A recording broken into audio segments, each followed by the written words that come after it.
वो तो रोल किसी काबिल ही नहीं है, लेकिन उस रोल को तो होना ही नहीं चाहिए ड्रामे में। उससे बेहतर तो मेरे ख्याल से वो बतखें और कबूतर हैं जो कि हुमायूं सईद ने पाले हुए हैं। गेम खेला है, उंगली टेढ़ी उंगली से घी निकालेगी अब ये। इसने कहा ये सब मुझ पे इल्ज़ाम दे रहे हैं कि सुरैया माफ़ नहीं करती, सुरैया माफ़ नहीं करती अपने दो बेटों को। तो उसने कहा कि चलो ऐसा करो, तुम मुआहदा करना चाहते हो ना, मैं माफ़ कर देती हूँ। और आज तक सर मंटो ने किसी चूंटी को भी नहीं मारा होगा, किसी चिट्टी को भी नहीं मारा होगा। वो मंटो के अफसाने पढ़ के इतने बहादुर हो गए कि उन्होंने जाकर फरहाद का गला ही पकड़ लिया। फिर जो कुटा है वो बंदा, मैं कहती हूँ और कुटना चाहिए था उसको। हेलो, मैं फिर हाजिर हूँ और इस वक्त हम रिव्यू कर रहे हैं मैं मंटो नहीं हूँ कि एपिसोड 11 और 12।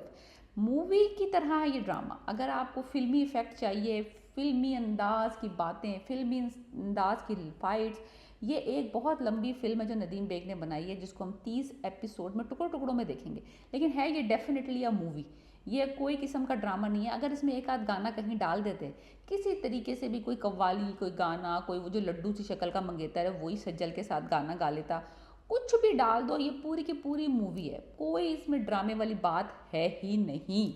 ये एक बहुत अगर आपको उस तरह के स्टाइल के ड्रामे पसंद हैं तो यह ड्रामा आपके लिए डेफिनेटली। हुमायूं सईद के आप फ़ैन हैं तो आप बहुत डिसअपॉइंट होंगे, बिकॉज उनका रोल इस ड्रामे में बहुत ही थक्कड़ है, बहुत ही यूजलेस, फुलिश, स्टूपिड रोल। यानी कि इस कदर अननेसेसरी बंदा बोलता है, ये इतनी बकवास करता है, इतनी बकवास सिचुएशंस में।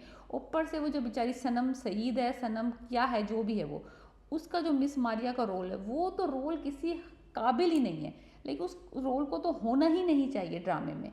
उससे बेहतर तो मेरे ख्याल से वो बतखें और कबूतर हैं जो कि हुमायूं सईद ने पाले हुए हैं, वो बेहतर परफॉर्म कर रहे हैं। उस बेचारी को क्यों लिया है, क्यों क्यों उसको जलील कर रहे हैं इस ड्रामे के अंदर। इंतहाई यूजलेस पीस ऑफ टुकड़ा है वो बेचारी। खाम खा जाती है, लड्डे सी डाल के खाना ले आती, कभी चाय ले आती, कभी केक ले आती है, कभी दरवाज़ा खटखटा देती, कभी कॉल कर क्या रही है वो, कुछ नहीं कर रही।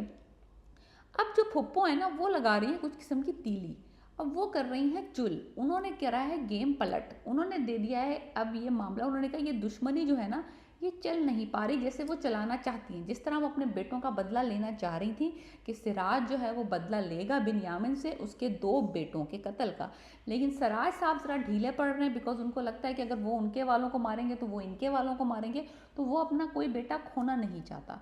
तो अब ये क्या कर रहे हैं, ये मियाँ साहब से कोशिश करवा रहे हैं कि किसी तरीके से कोई सुलह वाला रास्ता निकल आए। लेकिन सुलह का रास्ता उसी वक्त निकल सकता है जबकि सुरैया राज़ी हो खून माफ़ करने के अपने दो बेटों का, और सुरैया माफ़ करने को राज़ी नहीं। लेकिन अब मुझे लगता है कि सुरैया थोड़ी थोड़ी सी ना वो हो रही है, नरम पड़ रही है, थोड़ा थोड़ा सा ना। उसको नज़र आ रहा है कि उसके, अबे वो खुद जाकर तो नहीं खुद की गोली मार सकती ना, भाइयों के थ्रू ही मरवाना था ना उसने, और भाई जो है वो पीछे हट रहे हैं। तो उसने कहा चलो गेम पलटते हैं, थोड़ा थोड़ा सा गेम पलटते हैं। एक तरफ उसने महमल के दिल में थोड़ा थोड़ा ये डालना शुरू किया कि she is in love with sir Manto. तुम ब्लश करती हो जब उसका नाम लेती हो, जब कोई लड़की फला फला के लिए इतनी इतनी बातें करती है तो उसके दिल में उसके लिए कुछ होता है। शी जो बीज बोने वाली बात, तो वो बीज बो रही है, लेकिन जो महमल है वो कह रही है नहीं नहीं नहीं, मैं अपने फ्योंसे को पसंद करती हूँ। फ्योंसे के साथ जो सीन आ रहे हैं फज्जल के, इंतहाई ऑकवर्ड सीन्स हैं। वो बेचारा बोल कुछ रहा है, ये समझ कुछ रही है, ये कुछ बोल रही है, वो कुछ समझ रहा है, ये मशरिक वो मगरिब, लाइक इंतहाई यूजलेस किस्म के सीन्स हैं, वो भी मज़ा नहीं आया। यानी कि मैं बता रही हूँ, मज़ा सिर्फ उस वक्त आता है जब स्क्रीन के ऊपर सिराज या फिर बिन्यामिन या फिर सुरैया, ये तीन कैरेक्टर जब आते हैं स्क्रीन के ऊपर। अब थोड़ा थोड़ा मुझे लगता है फरहाद का रोल भी पिकअप कर रहा है थोड़ा थोड़ा। अजान still not have that kind of aura, that power, लेकिन यानी कि रोल उसका अच्छा है।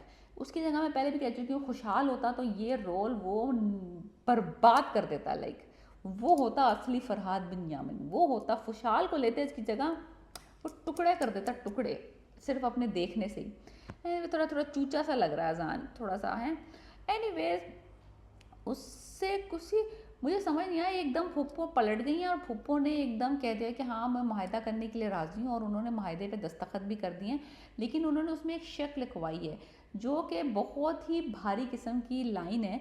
अगर ये उसको पता था फुप्पो को कि ये लाइन वो बिन यामिन वाले इसको का जो बेटा है फरहाद, वो ये लाइन पे चलेगा नहीं, तो इस बंदी ने अब डबल दूसरा गेम खेला है, टेढ़ी उंगली से घी निकालेगी अब ये। इसने कहा ये सब मुझ पे इल्ज़ाम दे रहे हैं कि सुरैया माफ़ नहीं करती, सुरैया माफ़ नहीं करती अपने 2 बेटों को। तो उसने कहा कि चलो ऐसा करो, तुम मुआहदा करना चाहते हो ना, मैं माफ़ कर देती हूँ। मैंने तो माफ़ कर दिया, मेरा खुदा तुम्हें लोगों को माफ़ नहीं करेगा। फिर उसने उस मुआहदे में एक शर्त लगाई कि हम लोग दोनों फैमिली जो हैं वो एक दूसरे की बेटियों का और बीवियों का या ख़वातीन का एहतराम करेंगे।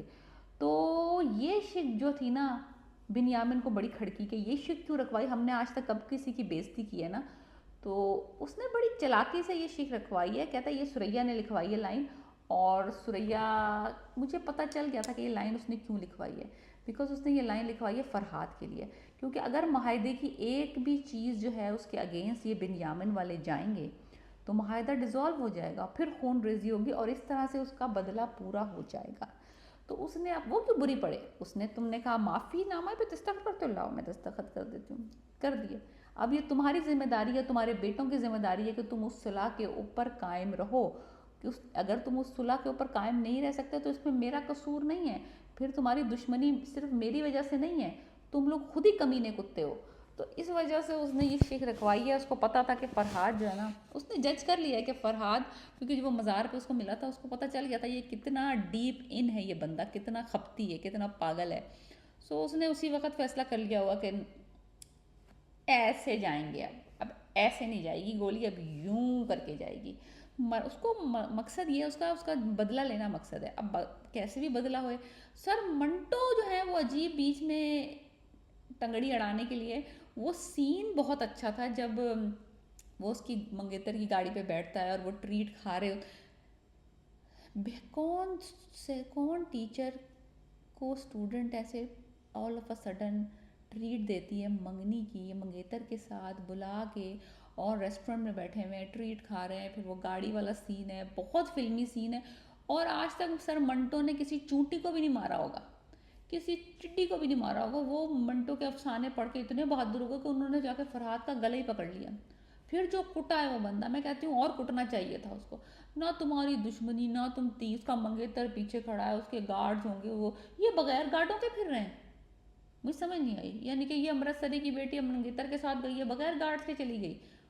अजीब अजीब, थोड़ा ना बहुत ज़्यादा गड़बड़ था मामला। सीन अच्छा था, वही फिल्मी सीन, उधर से विलन हाथ पकड़ के हीरोइन का ले जा रहा है, दूसरी तरफ से हीरो ने हाथ पकड़ लिया, हीरोइन बीच में है, यूं देख रही है, बाल फ्लिक हो रहे हैं, वो भागती हुई जा रही हैं, वो पिट रहे हैं, मंगेतर साहब डरपोक खड़े हुए हैं, कुछ नहीं कर रहे। ये बहुत दफ़ा नहीं देख चुके हैं हम ऐसा फिल्मों में सीन, इंडियन मूवीज़ में तो ये सीन बहुत दफ़ा हो चुका है।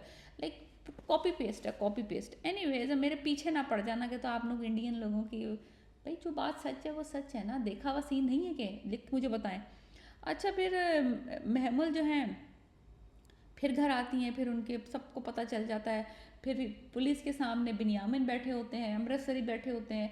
बिन्यामिन जो है वो इतना शर्मिंदा होता है, वो कहता है अपना जूता उतारो और मेरे सर पे मारना शुरू कर दो, मारो मारो मारो मारो मारो मेरे सर पे, जब तक कि तुम्हें यकीन ना हो जाए कि मैं, तुम्हारी बेटी मेरी बेटी जैसी है। और उसने कहा कि एक मौका दे दो। उसने कहा ये एक मौका नहीं है, ये एक मौका नहीं है, ये आखिरी मौका है, ये आखिरी मौका भी ज़ाया करेगा फरहाद, मुझे उसका पता चल रहा है, उसकी उसकी हरकतों से पता चल रहा है। उसके बाप ने वो सीन, मुझे मेरा फेवरेट सीन जो था इस पूरे ड्रामे में, जब वो बाबर अली जो है अपने बेटे को कमरे में बुलाता है और उसको जो बोलता है ना बात, बड़े ज़बरदस्त टोन में, बड़े स्ट्रेट फॉरवर्ड बोलता है कि तुम्हें कितनी लाशें चाहिए, अगर तुम्हें महमल चाहिए तुम्हारी शादी उससे नहीं हो सकती, तुम ये बता दो कि तुम्हें लाशें कितनी चाहिए। उनके 3 मरेंगे, हमारे 3 मरेंगे, ये सब मरेंगे, लेकिन दीवार के ऊपर तुम्हारा ना, उसकी और हमारे बीच में दीवार है, उस पर लिखा हुआ है कि तुम्हारी शादी उसकी बेटी से नहीं हो सकती। अब फैसला तुम्हारा है, लेट्स गो, अब मरो, या तुम हम सबको मरवाओगे, या फिर कुछ भी नहीं होगा, मरेंगे ही सब के सब, लड़की से शादी फिर भी नहीं होनी, मरना सब, मरेंगे सभी, शादी फिर भी नहीं होनी। तो उसको समझा रहा है, वो सीन मेरा फेवरेट था। बाबर अली ने जो एक्टिंग की है, ओफ, मैं कहती हूँ, मुझे तो, मैं तो फ़ैन हो गई हूँ इस ड्रामे में बाबर अली की एक्टिंग की। बिन्यामिन जो बने हैं ना, मैं कहती हूँ बंदा इस ऐसा लगा ही नहीं कभी पहले मुझे तो। मैंने इसके और भी बहुत ड्रामे देखे हैं, लेकिन वाह वाह वाह, मज़ा आ गया। लाइक एक सुरैया, एक सिराज और एक बिन्यामिन, लाइक इन तीनों ने मैदान मार लिया। बाकी जो सबसे थर्ड क्लास लग रहा है वो हुमायूं सईद लग रहा है, जिसकी अपनी ये प्रोडक्शन है। और ये बेचारा, ये जो लड्डू मुंह वाला मंगेतर, क्या यार, क्या, क्यों लेते हो, क्यों पर्चियाँ, इतने अच्छे अच्छे एक्टर हैं। अजान की जगह खुशहाल को लेते हैं, ड्रामा यहाँ से वहाँ पहुँच जाता है, लेकिन नहीं, बस। लेकिन ड्रामा जो है ना फिल्मी है, आप देख लें, इंजॉय कर लें, लेकिन बहुत फुलिश, बहुत सारी जगहों पे बहुत स्टूपिड है, बहुत सारी जगहों पे बहुत स्टूपिड है। कुछ कुछ सीन्स बहुत अच्छे हैं, स्टोरी चल रही है गुड पेस पे, लेकिन इतनी कोई फास्ट नहीं है, आप कैचअप कर सकते हैं। आप देख लें 12 एपिसोड, अब 13 तक आपको पता चल जाएगा क्या हो रहा है। सो लेट मी नो अगर आपको ये ड्रामा पसंद आ रहा है, मुझसे ज़्यादा पसंद आ रहा है, मुझे तो ओके लग रहा है, लाइक 6 आउट ऑफ 10। बट अगर आपको पसंद आ रहा है, let me know why. Okay.